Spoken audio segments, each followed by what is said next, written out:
Como você viu pelo título, esse vídeo é o primeiro de uma nova série, em que eu tento explicar as minhas opiniões que são basicamente impopulares. Nesse vídeo, eu tento te convencer que o Shinji, diferente do que muitos pensam, não é um protagonista covarde. Cada vídeo vai trazer um tema impopular como esse, mas não necessariamente Evangelion. Cada vídeo vai variar para um anime diferente.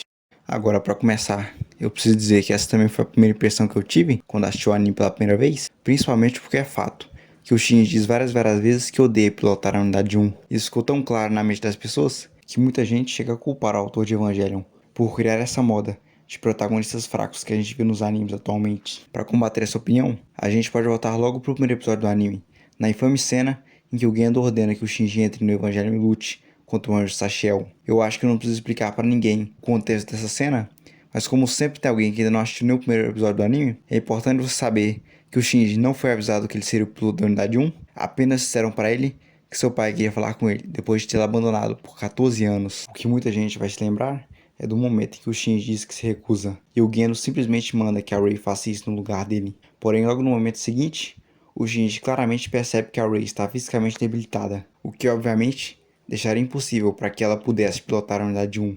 E agora sim, em um momento extremamente heróico, o Shinji decide lutar, apenas para proteger a fraca e machucada Rei. O motivo para ele ter se recusado antes provavelmente tem mais a ver com a mágoa e raiva que ele sentiu depois de descobrir que o pai não queria se reconciliar com ele. Literalmente, momentos antes disso, enquanto ainda estava viajando de carro com a Misato, o Shinji parecia estranhamente calmo, mesmo na cena em que uma bomba explode a poucos quilômetros de distância. Não temos como saber no que ele estava pensando, porém a principal teoria seria de que ele estava feliz por finalmente poder se encontrar com o pai. Depois de tanto tempo, nos próximos episódios, o Shinji sozinho lutou com bravura contra os primeiros anjos.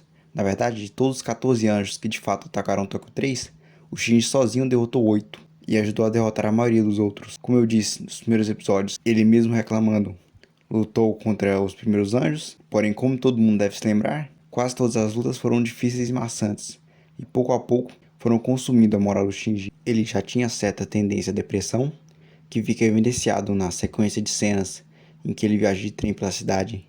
Isso foi logo no quarto episódio, porém eu de novo te lembro que sempre que a situação ficava mais difícil, durante o ataque do anjo, sempre o Shinji fazia seu máximo para salvar a cidade. Temos muitos exemplos disso, pelo simples fato de que os primeiros episódios de Evangelion seguem um esquema de narrativa que é chamado por alguns de o monstro da semana. Como você já deve imaginar pelo nome, esses são os animes em que cada episódio tem um monstro diferente que aparece e ataca e é derrotado no final desse mesmo episódio. Novamente, em todas as situações, o Shinji contribuiu ou derrotou sozinho os anjos que atacaram Tokyo 3, e nesse ponto do vídeo, você já deve ter percebido que esse é o ponto principal do vídeo.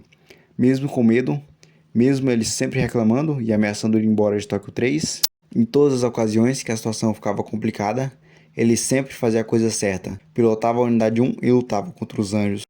Depois desse primeiro ciclo dentro do anime, a próxima cena importante que vale a pena ser comentada é a luta contra o 13º anjo, Bardiel.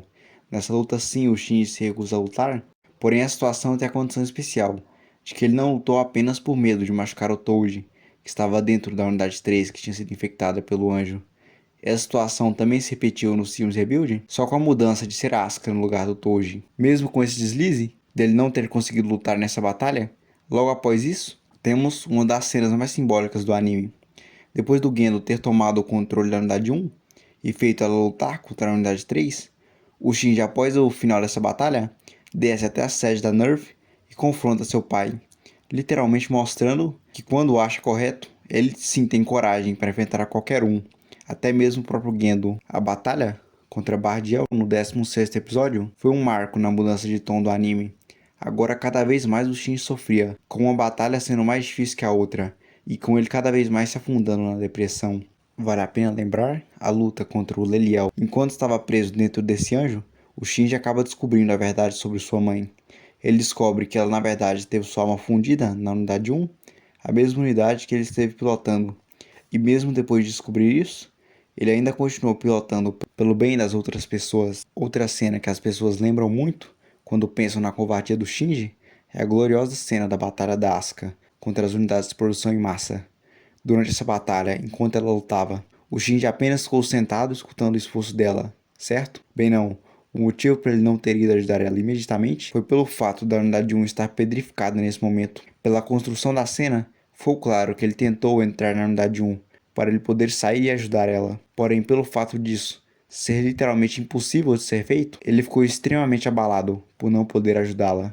A cena que com certeza é a prova definitiva do altruísmo do Shinji, com certeza é a cena em que ele rompe todas as barreiras da unidade 1 para tentar salvar a vida da Rei, que tinha se fundido com o Zeruel. Foi assistindo essa cena que eu mesmo mudei a visão que eu tinha sobre o Shinji.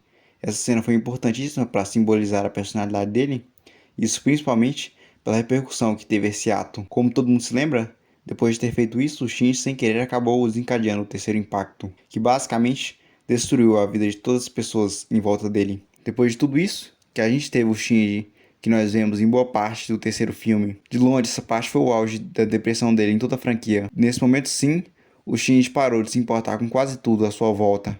Mas mesmo nessa situação, ele ainda foi capaz de provar sua bravura. Como você deve se lembrar, ele estava extremamente depressivo até o momento em que foi oferecido para ele uma forma de consertar o erro que ele havia cometido. Durante toda a batalha final do terceiro filme, o Shinji lutou ao máximo para tentar fazer o que, na visão dele, consertaria os erros que ele havia cometido até agora. Bem, pessoal, esse foi o vídeo. Eu tentei pegar os exemplos na ordem cronológica que eles foram acontecendo, mas eu decidi não falar de momentos do quarto filme para não estragar a experiência de quem ainda não assistiu. Mas então falou e até o próximo vídeo.